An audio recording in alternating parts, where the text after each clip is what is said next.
ওই তো জুতাটা ওইখানে আছে, যাই তুলে নিয়ে যাই।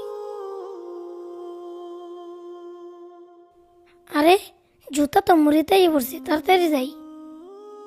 এই তো তুলে ফেলছি, যাই জুতাটা সেলাই করে স্কুলে যাই। আরে আমার আরেকটা জুতা গেল কই? এইখানেই তো রেখে গেছিলাম। আছে নাকি সেলো মেশিনের সিরা?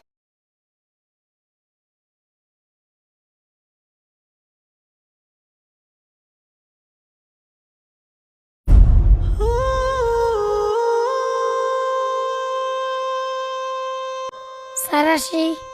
কি ব্যাপার হামজালা, তুমি এখন আসতেছো কেন? আর তোমার পায়ে জুতা কোথায়? স্যার আমার পায়ের জুতা ছিঁড়ে গেছিল তো, পায়ে আমার আসতে দেরি হয়ে গেছে। ও আচ্ছা ঠিক আছে, ভিতরে এসে বসো। হামজালা, তুই এখানে হাত পুক দিতেছস? স্যার তোর জুতা গিফট দিছে। জুতা দিছে মানে? না না, আমি এই জুতা নিতে পারবো না। পরে যদি কাকা দেয়, কাকা বাবু কোন থেকে পেন আমি চুরি করে আনছি। স্যার, হামজালা জুতা নেয় নাই। হামজালা জুতা নেই নাই?